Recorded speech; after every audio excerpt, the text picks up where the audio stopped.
یہ بھی آپ کے اعمال میں اور آپ کی افکار میں اور آپ کے نظریات میں غلط پیدا ہو گیا کہ آپ نے اللہ کے حق کو کمتر سمجھ لیا اور مخلوق کے حق کو غالب سمجھ لیا. ایسا نہیں ہے. اللہ کے حق سب سے زیادہ ہے.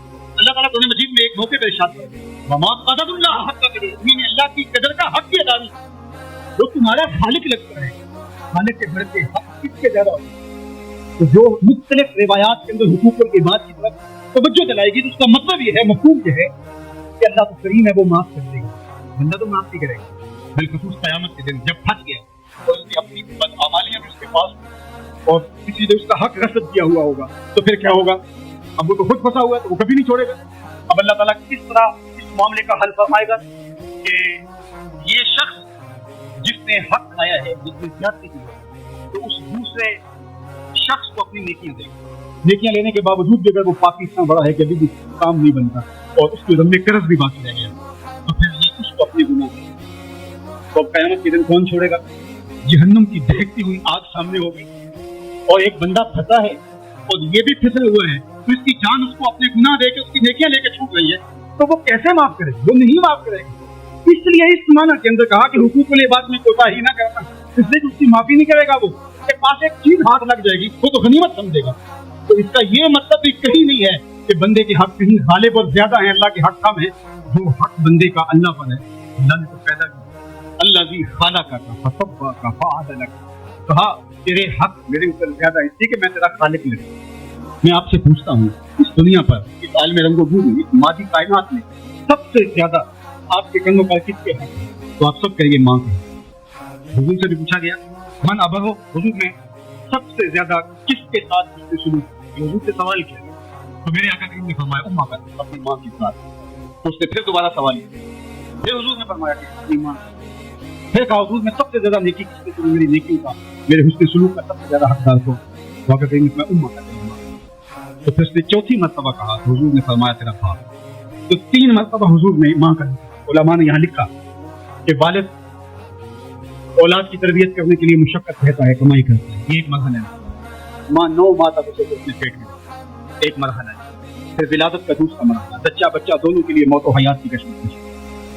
اور تیسرا مرحلہ اس کی تربیت کا جس کا باپ شامل ہے. تو ماں کے 3 حق بیان کرے اور باپ کا 1 حق بیان کرے. مجھے بتاؤ وہ ماں اور وہ باپ جو اولاد کو اپنی آنکھوں کا تارا اور نور نظر کہتی ہے، کیا اس کے حق ساری زندگی بھی تو لگا رہے تو ادا کر سکتا ہے؟ کسی نے کہا کہ میں نے ماں کو اپنے کندھوں پہ اٹھا کے حج کروایا اور موسم میں حدت اور گرمی اتنی تھی کہ جو گوشت کا ٹکڑا زمین پہ پتھر پہ ڈال دیا جاتا تو وہ بھون کے کباب بن جاتا. کیا میں نے اپنی ماں کا حق ادا کر دیا؟ کہا تیری ولادت کے وقت جو اس نے تکلیف دی، اس تکلیف کے ایک جھٹکے کا حق بھی ادا نہیں. یہ تیری ماں ہے، کیا تو اتنی بے وفا ہو گئی ہے کہ اس ماں کی مرضی اب تیری مرضی نہیں رہی؟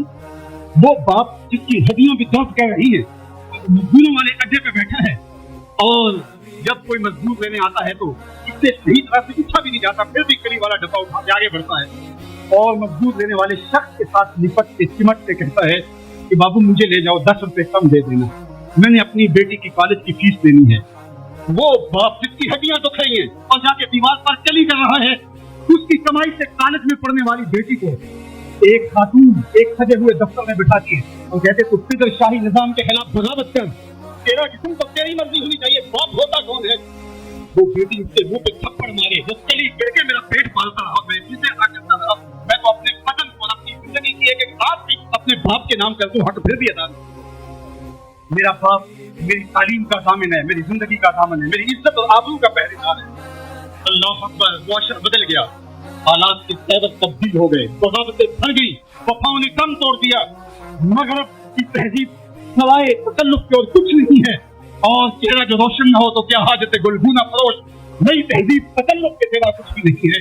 یہ مغربی تہذیب کی الغاز میں مرد آوارہ بیکار و زن کمار باش کیا معاشرہ تخلیق کیا جا رہا ہے.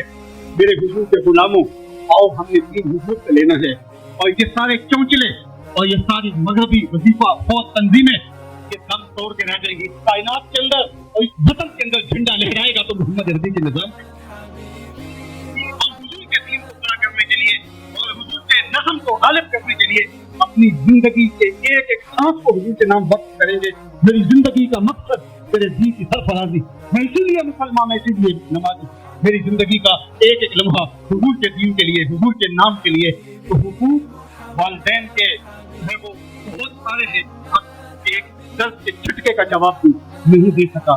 ماں اولاد سے جو محبت کرتی ہے، جو ماں کے حق میں، وہ اتنی زیادہ ہے کہ کسی پیمانے میں اس کو تولا نہ جا سکے. میں کہا کرتا ہوں سمندر کی پاتال تک تو کوئی پہنچ گیا ہوگا، لیکن ماں کے پیار کا کنارہ آج تک کسی میں نہیں پایا. یہ سڑکوں کے کناروں پر بڑے بڑے ہیوی ترازو نصب چلتی ہے، پورا کنٹینر توڑ لیا جاتا ہے، لیکن آج تک ایسا ترازو میں نے نہیں دیکھا جس پر ماں کے پیار کو بھی توڑا. ماں جب بولتی ہے تو اس کے لہجے میں جبریل بولتا ہے. ماں جب مسکراتی ہے تو لگتا ہے جنت کی ساری کلیاں کھلتی ہیں. اللہ نے ماں کے سینے میں وہ درد، وہ درد، وہ محبت، وہ چاہت، وہ پیار کا جہاں آباد کر دیا. سید خورشید گیلانی نے کہا تھا کہ ان کے ہوٹلوں میں کھانا کھانے میں وہ ضرور کہا جو چولہے پر بیٹھ کے ماں کے ہاتھوں سے پکی ہوئی چپاتیاں کھانے میں ملتا ہے. اور کہاں اونچے اونچے اسٹیجوں پہ حضرت صاحب، علی جناب، مفتی صاحب، قبلہ عالم، کیا کیا لفظ سننے کو ملتے ہیں، لیکن ان لفظوں میں وہ چاشنی کیا جو ماں کی زبان کو مٹھو ہوئے ببلو کے اندر رکھی گئی. ماں کے سینے میں تڑپتی ہوئی ممتا اور محبتوں کا جہاں اس کی کوئی مثال نہیں ہے. ماں کو اتنا پیار کیوں ہے اور ساری زندگی ماں کے حق ادا کرتا رہے پھر بھی حق ادا نہ ہو کیوں؟ اس لیے کہ ماں نے جنم دیا. یہی جواب ہے نا آپ کا کہ ماں اتنا پیار اس لیے کرتے، اس کے حق کتنے ہیں کہ میرے حضور نے کہا پھر ماں، پھر ماں، پھر ماں. اتنے حق کیوں ہیں؟ اس لیے کہ اس نے جنم دیا ہے. میرے جملے کو بار بار آپ نے سنا ہوگا، پھر سن لیجیے.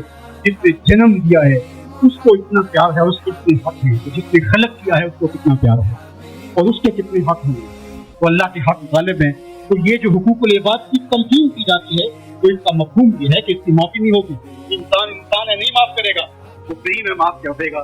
تو اس کا یہ مطلب کبھی بھی نہیں نکلتا کہ جو ہے وہ اللہ کے حق کوئی کمزور ہے اور مخلوق کے حق غالب ہے. ہمارے اوپر سب سے بڑا حق ہمارے اندر ہے، پھر رسول اللہ کے حق، پھر اس کے بعد ہماری ماں کے، ہمارے باپ کے، ہمارے مرشدوں کے، ہمارے استاد. ہم احسان فراموش لوگ نہیں ہیں. ہم جس کا بھی حق ہو اس کو پورا کرتے ہیں. مولا کائنات سید نبی المرتضیٰ فرماتے ہیں جس نے مجھے ایک حرف بھی پڑھایا اس نے مجھے اپنا غلام بنایا. ہم تھوڑی سی عزت ملنے پر آنکھیں سر پہ بھی رکھ لینے والے لوگ. ہم احسان فراموش نہیں ہیں کہ کبھی باپ کو فدر شاہی نظام کے ساتھ مسترد کریں، کبھی ماں کے چہرے پہ لات مار دیں کہ تم کون ہوتی ہو میری زندگی میں مداخلت کرنے والی. ہم تو رشتہ بھی کرنا ہوتا تو بوڑھی دادی امی سے بھی پوچھتے ہیں. جب تک وہ ہاں نہیں کرتی تو گھر کے اندر ماحول ہی نہیں بنتا ہے. ہمارا دین، ہمارا کلچر، ہماری تہذیب، ہمارا تمدن ہمیں یہ سکھاتا ہے لیس منا من لم یرحم صغیرنا ولم یغفر کبیرنا. چھوٹوں کے ساتھ شفقت سے پیش نہیں آتا اور بڑوں کے ساتھ جو ہے وہ توقیر سے پیش نہیں آتا. میرے حضور نے فرمایا میرے ساتھ اس کا کوئی تعلق، کوئی ربط، کوئی رشتہ نہیں ہے. تو ہمارا دین تو ہمیں یہی سکھاتا ہے. تو دین اور رجال کے درمیان ہمیں یہ سکھایا گیا. بات احترام کی چلی تو عقیدوں کے اندر جب غلوف پیدا ہوتا ہے تو اغیار کی سازشوں کا ہم نادیدہ اور دیدہ طور کے شکار ہو جاتے ہیں. اقبال نے آج سے صدیوں قبل یہ بات جو ہے وہ ہونے والے حادثات کی نشاندہی کرتے ہوئے اپنے زمانے میں کہا تھا کہ تو کہ نشناسی کفیراز دلی ہوشیار باش، اے گرفتار ابو بکر علی ہوشیار باش. تو نہیں جانتا کہ تیرے ساتھ کیا کھیل کھیلا جا رہا ہے. ابو بکر اور علی کو آپس میں مقابل کھڑا کرنے والے ہوشیار ہو جا. یہ اغیار کی سازش ہے. یہ دونوں کرنے سینہ محمد عربی کی. ابو بکر بھی حضور کے ہیں، علی بھی حضور کے ہیں، عثمان بھی حضور کے ہیں، اصحاب بھی رسول کے ہیں، اہل بیت بھی حضور کے ہیں. ہم ان کی چوکھٹ کے فقیر بھی ہیں اور ان کے در کے بھی غلام ہیں. ہم تو غلام اتنے غلام ہیں. ہمیں تو ان کی وساطت سے دین ملا ہے. ہم ایک کا نام لے کر کے دوسرے کی نفی نہیں کر سکتے. اللہ کے محبوب علیہ السلام نے حضرت سیدنا علی بن ابی کو دیکھا اور فرمایا، مجھ پر امام احمد بن حنبل نے اس کو روایت کیا، نہج البلاغہ میں موجود ہے. لیکن میرے خدا فرماتے حضور نے میرے بارے فرمایا یہلک فی رجلان محب مبغض ومبغض. علی تیرے معاملے میں آ کے دو لوگ برباد ہیں. تیرا معاملہ حضرت عیسیٰ والا معاملہ. ایک نے حضرت عیسیٰ سے بغض رکھا اور ان کی ماں پہ تہمت لگائی، اور ایک نے حضرت عیسیٰ سے اتنی محبت کی ابن اللہ کہتے ہیں. دونوں گمراہ ہو گئے. فرمایا تیرا معاملہ بھی حضرت عیسیٰ کا ہے. یہلک فی رجلان، حضرت علی خود فرماتے ہیں میرے معاملے میں دو لوگ برباد ہیں، محب مبغض ومبغض. ایک محبت کر کے برباد ہوگا، ایک بغض رکھ کر. امتن وسطا، درمیانی امت ہو تم نے ترازو کے دونوں پرڑے پورے کر کے عدل کے تقاضوں کو پورا کرنا. ایسا نہ ہو کہ علی کی محبت آنکھوں پہ پنٹی باندھ دے تمہیں ابو بکر بھی نظر نہ آئے. تمہیں غارے ثور کی بلندیوں پر اپنے کندھوں پہ حضور کو اٹھا کے لے جانے والا صدیق بھی دکھائی دے، اور تمہیں جو ہے وہ دشمن کے آگے سینہ تان کے کھڑے ہونے والا فاروق بھی دکھائی نہ دے. اپنا سارا مال حضور کی راہوں میں خرچ کر دینے والا تمہیں عثمان نظر ہی نہ آئے. تم یوں اندھے ہو جاؤ اور ایسا بھی نہ ہو جانا علی کا نام لیا جائے تمہاری طبیعت میں بے چینی آ جائے, تمہارے چہرے کا رنگ بدلنے لگے, تم علی کا نام گوارا نہ کرو, جس علی کا ذکر بھی عبادت ہے تمہیں چھوڑ کیوں نہیں پڑتی؟ یہ تقسیم چیز ہوتی ہے. تو کہا نہ ادھر لڑکنا نہ ادھر لڑکنا, نہ تم گمراہیوں کا شکار. وَكَذَلِكَ جَعَلْنَاكُمْ أُمَّةً وَسَطًا, تم امت وسط بن کے رہنا, تم ترازو کے دونوں پلڑے برابر رکھنا. اور میں آپ کو امت وسط کے حوالے سے ایک ضروری بات وہ بھی بتانا چاہتا ہوں, وہ یہ کہ میرا اسلام, میرا دین امن کا دین ہے. قیام امن دین کے مقاصد میں شامل ہے, لیکن دوسری جانب اگر دشمن کی سرگوبی کے بغیر راستے نہ نکلتے تو اسلام کہتا ہے گھوڑے تیار رکھو. اسلام کہتا ہے تمہاری تیغ پررام اس کے سر کو کاٹتی ہوئی آگے بڑھ جائے, تم ان کے چھوڑ پہ مارو. تمہیں جہاد کا حکم دیا گیا تو ان دونوں پلڑوں کو برابر رکھنا پڑے گا.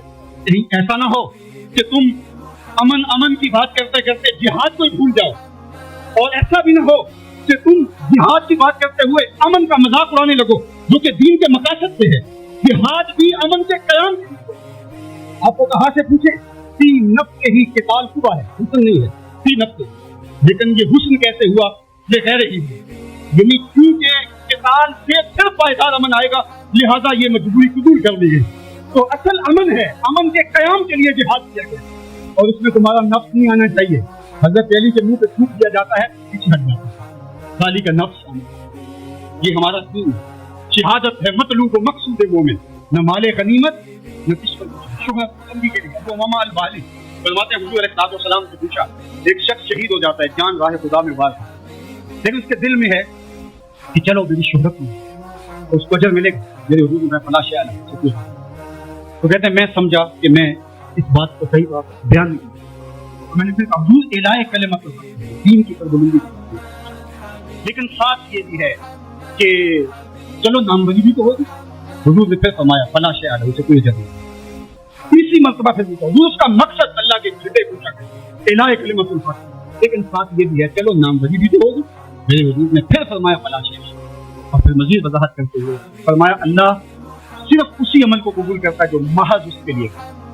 تیرے عمل میں اخلاص ہو تو اس کا اجر کچھ اور ہے. پور و خیام سے گزر وعدہ و جام, محض اس کی رضا کے لیے عمل ہو تو وہ جہاد ہے, وہ جہاد و کفال جہادی جو نفس کے لیے کیا جائے, جو مال غنیمت کے لیے کیا جائے, جو لوگوں میں بڑھوتری, جو زمین کی حوث میں کیا جائے, جو خواہشات نفس کے لیے کیا جائے. تو ہمیں جہاد کے لیے بھی شرائط دی, لیکن اس کا مقصد امن کا قیام ہے. تو بعض بات ہم یہاں توازن برقرار نہیں رکھ پاتے, اور توازن کا برقرار نہ رکھنا بہت سخت نقصان کا سبب بن جاتا ہے. یہ بلڈ پریشر تھوڑا سا اوپر نیچے ہو گیا, زندگی لے جاتا ہے. اب کہیے تھوڑا سا نیچے ہوا, کیا فرق پڑا اس سے؟ یہ اس توازن کا نام ہی تو صحت ہے, صحت کا نام ہی تو زندگی ہے. 1262 سے لے کر کے 1290 تک خاقان اعظم کو بلائی رہا. اس کے اندر دلچسپی پیدا ہوئی, مختلف مذاہب کو ماننے والوں کو اپنے پاس. غلام مرتضیٰ میکش نے یہ تاریخ اسلام میں سارا واقعہ لکھا, اور اس نے بدھ مت کے ناماؤں کو, ہندوؤں کے بڑوں کو, یوگیوں کو, پادریوں کو, سب کو بلا کے کہا مجھے اپنے اپنے مت کے حوالے سے کچھ بتاؤ. تو جو عالم دین گیا مسلمانوں کی طرف سے, اس نے جہاد کیا ہے اور اس میں کفار کو قتل کرنے کا حکم نامہ ہے. تو بلائی خان نے کہا کہ تمہارا دین قاتلوں کو قتل کرنے کی تلقین کرتا ہے. کہاں؟ تو پھر آپ ہمیں قتل کیوں نہیں کرتے؟ تو کہا کہ ہمارے پاس طاقت نہیں. تو اگر طاقت ہو تو کہا پھر ہم تمہیں کاٹ دیں. تو اس نے وہی کھڑے کھڑے حکم نامہ جاری کیا. ان کا دین اگر ہمیں قتل کرنے کا حکم دیتا ہے, طاقت نہ ہونے کی وجہ سے یہ رکے ہوئے, تو پھر یہ کیوں زندہ بچے؟ اس نے فوراً حکم نامہ جاری کیا, جو مسلمان سامنے اس کو کاٹ. مسلمان گاجر مولی کی طرح کٹنے لگے. یہ کلمہ حق کہہ کے اس دور کے صوفی بزرگ اور عالم شیخ جلال الدین علیہ رحمۃ پتہ چلا کہ یہ ایک عالم کی مقدس کو سب کچھ ہے. عالم کا پھسلنا, عالم کا پھسلنا. تو گئے جا کے بادشاہ, وہاں کے بادشاہ کیا مزہ ہوا, ہاں تمہارا دین ہمیں قتل کر دیا اور ہمارے پاس طاقت, ہم آپ کو کیوں. تو کہا صاحب وہ دین کی تعبیر کو سمجھتے نہیں, حالت جنگ کے یہ احکام ہے. عام دنوں کے اندر تو اسلام یہ نہیں کہتا, اور حالت جنگ کے اندر آپ بتائیے کون کس کو چھوڑتا ہے. لیکن میرا اسلام پھر بھی بچوں کو, پھر بھی خواتین کو چھوڑتا ہے, مذہبی رہنماؤں کو چھوڑتا ہے. اس نے کھڑے کھڑے حکم نامہ جاری کیا جو کٹ دے ابھی تلوار نیام میں ڈال دی جائے. تو صاحب جب تک عدل نہیں ہوگا, جب تک آپ یک سے علم را دامن عقل بائے, ایک سے علم کے لیے 10 من عقل چاہیے. اگر آپ ترازو کے دونوں پڑے برابر نہیں رکھ سکتے تو تمہیں تولنے کے لیے بتایا کس نے؟ میرا رب کہتا وَكَذَلِكَ جَعَلْنَاكُمْ أُمَّةً وَسَطًا، ہم نے تمہیں امت وسط بنایا، ترازو کے دونوں پلڑوں کو بنایا، دونوں پلڑوں کو جھکنے نہ دینا۔ اللہ کے محبوب علیہ السلام نے دونوں پلڑے رکھے۔ المومن غر کریم، مومن سادہ مزاج ہے، بھولا بھالا سیدھا سادہ۔ اللہ اکبر۔ اب مومن کا سیدھا سادہ ہونا یہ کہیں ایسا ہی نہ ہو کہ لوگ اس کو داؤ لگاتے رہے، آپ کی طرف ان کو ایسا ہی ہوتا ہے، اس کی طبع ہے کہ وہ اعتبار کر لیتا ہے، لیکن دوسرے مقام پہ کہا بیلنس کر لو۔ میرے حضور نے ارشاد فرمایا لا یلدغ المؤمن من جحر واحد مرتين، مومن ایک ہی بل سے دو مرتبہ ڈانگ نہیں کھاتا، اگرچہ وہ چالاک نہیں ہے لیکن زیرک ضرور ہے، اگرچہ وہ مکار نہیں ہے لیکن بصیرت کا نور اللہ نے اس کے سینے میں رکھا ہے، تاکہ برات سے قلبی سے ڈرو جو اللہ کے دیے ہوئے نور سے دیکھو۔ اللہ نے چاروں دیے ہیں، اللہ نے چاروں عمومی طور پہ کہا جاتا ہے یہ دنیا والے ہیں، یہ دین والے ہیں، اور یہ دو یہ تقسیمات ہمارا دین ہمیں نہیں، دونوں پلڑے برابر رکھتے، دنیا بھی اور دین بھی۔ اصل دنیا کیا ہے؟ مولا رومی بولے چیز دنیا آج خدا غافل ہو گئے۔ دنیا ہے کیا؟ خدا سے غافل ہونے کا نام دنیا۔ وہ آپ چاہے ممبر پہ بیٹھ کے غافل ہیں یا دکان پہ بیٹھ کے، وہ آپ دنیا داری کریں۔ یہاں مقصد لوگوں کے دل اپنی طرف موڑنا، لوگوں کی جیبیں ڈھیلی کرنا، لوگوں میں اپنے آپ کو محبوب اور اپنے آپ کو لوگوں کا محسوب بنانا، اپنے خود کو تراشتے رہنا کہ لوگ پوجا پاٹ کرتے رہے، یہ ممبر پہ دکانداری ہو رہی ہے، اور دوسرا دکان پہ بیٹھا ہے لیکن سچ کا دامن نہیں چھوڑتا۔ میرے حضور نے فرمایا سچا تاجر قیامت کے دن پیغمبروں کے ساتھ اٹھائے۔ تو دنیا اور دین یہ دونوں ساتھ ساتھ چلتے ہیں۔ تو دین اور دنیا دو الگ الگ خانے نہیں ہیں۔ کام کر کے دنیا سے روکتا ہے لیکن گھر کے دنیا سے بھی بچنے کی تلقین کرتا ہے۔ رہبانیت کا درس بھی نہیں دیتا، لا رہبانیت فی الاسلام، اسلام میں رہبانیت نام کی کوئی چیز نہیں ہے کہ تم گھر بار چھوڑ دو، تم بستی چھوڑ دو، تم کو گھر کی زندگی اختیار کرو۔ اسلام کا یہ مزاج ہے۔ ابھی بات ہو رہی تھی حضور نے مواقعات قائم کیے، دو مرتبہ قائم کیے۔ ایک دفعہ حضور نے مکے میں قائم کیے تھوڑے سے ہوا کے درمیان، اور مواقعات مدینہ یہ کائنات کا ایک انوکھا باب ہے، اور یہ ایک الگ مضمون کا عنوان ہے کہ دو افراد کو، ایک انصار کیا اور ایک مہاجر، حضور نے ان کے درمیان مواقعات قائم کیے۔ حضرت ابو درداء اور حضرت سلمان فارسی کے درمیان حضور کی مواقعات، تو جن کے ساتھ بھائی چارہ تھا وہ پھر حال پوچھ جاتا کہ میرے بھائی کو پریشانی کرنی، تو حضرت سلمان فارسی گئے حضرت ابو درداء کے گھر، تو دیکھا کہ حضرت ابو درداء کی بیوی وہ عام سے کپڑوں میں تھی۔ انہوں نے کہا کہ میری بہن یہ کیا ماجرا، میں نے کچھ ایک واجبی سے کپڑے، تو کہا کہ تمہارے بھائی کو دنیا کے ساتھ کوئی رغبت نہیں ہے، عورت آراستہ ہو۔ حضور نے فرمایا کہ عورت کی خوبیاں بیان کی کہ بہترین عورت وہ ہے جب اس کا شوہر دیکھے اس کو خوش کرے، اس کا لباس اور طرز زندگی ایسا ہو، مرد کے لیے مسرت خوشی اور سرشاری کا ذریعہ ہو، تاکہ اس کی نظر یکسو رہے اور اس کے خیالات پر آگندہ نہ ہو، اس کی سوچوں میں آوازی نہیں ہو۔ تو کہا کہ تمہارے بھائی کو رغبت ہی نہیں ہے دنیا کے ساتھ، اس لیے مجھے اس کی تو ضرورت ہے۔ خیر حضرت ابو درداء آئے تو کھانا لگا، تو حضرت سلمان فارسی نے کہا کہ آپ بھی کھائیے، کہا میں روزے سے، کہا کہ میں تو نہیں کھاؤں گا جب تک آپ نہیں کھائیں گے، تو نفلی روزہ مہمان کے لیے توڑا جا سکتا، تو انہوں نے روزہ افطار کر دیا، ساتھ بیٹھ کے کھانا کھایا، رات پڑی، سونے لگے، تو حضرت ابو درداء مصلی بچھا لیے، تو سلمان فارسی نے کہا جناب آپ میرے ساتھ اللہ اکبر، یا وہ صوفی حضور کی تربیت کے پالے ہو، آج تو پھر فتویٰ متوجہ ہو جاتا ہے، اس نے مجھے نماز سے روکا ہے، یہ دارا اسلام سے باہر، تو آپ نے کہا ٹھیک ہے، مہمان نوازی کا یہ بھی ایک ڈش ہے، چلو میں سو جاتا۔ سحری ہوئی تو سلمان فارسی سے ان کو اٹھایا، بیدار کیا، تہجد پڑھی دونوں، اور پھر حضرت سلمان فارسی نے کہا کہ تمہارا میں نے عمل دیکھا، تمہاری بیوی کے کپڑے میلے کچیلے تھے، تم نے روزہ رکھا ہوا تھا اور رات تم قیام کرتے ہو، تو کہا کہ تمہارے نفس کا تمہارے اوپر، تمہارے اہل خانہ کا بھی تمہارے اوپر، تمہارے رب کا بھی تمہارے اوپر تھا، اور تمہارے مہمان کا بھی تمہارے اوپر تھا، اور ہر ذی حق کا حق تمہیں ادا کرنا ہوگا۔ اور یہ بات چھڑی اور پھر دونوں چلتے ہوئے حضور کے پاس، خوشاب و وقت کے فیضام تھا، خوشاب و وقت کے بھتھا مقام تھا، کیسے وہ لمحے تھے، آج تو کوئی مسئلہ ہو تو کوئی ملتا ہی نہیں، درد ہو تو سنائیں کس سے، زخم ہو تو دکھائیں کس سے، کہانی ہو تو کہیں کس سے، دکھے ہو کس کی دہلیز پہ رکھے، کس کے کندھے پہ سر رکھ کے ہوئے کہ دہائی نہیں، وہ اٹھے اور حضور کے پاس آئے، اور حضرت سلمان نے اپنی کہانی سنائی اور ابو درداء نے اپنی بات سنائی۔ تو میرے حضور نے کیا کہا سنو، میرے حضور علیہ السلام نے ارشاد فرمایا صدق سلمان، کہا میرے سلمان نے سچ کہا ہے۔ تو ہمارا دین ہمیں یہ کہتا ہے کہ تمہاری زندگیاں خوبصورت ہو، رب کا حق بھی ادا کرو۔ اور حضور نے ایک شخص کو دیکھا، وہ سخت کمزور ہے، آقا کریم نے فرمایا کہ کیا ماجرا ہے، تم بہت کمزور ہو؟ اس نے کہا کہ بہت ساری مصیبتیں ہیں جو میرا رخ کر رہی ہیں۔ میرے حضور نے کہا کہ تم نے اللہ سے کوئی دعا تو نہیں مانگی؟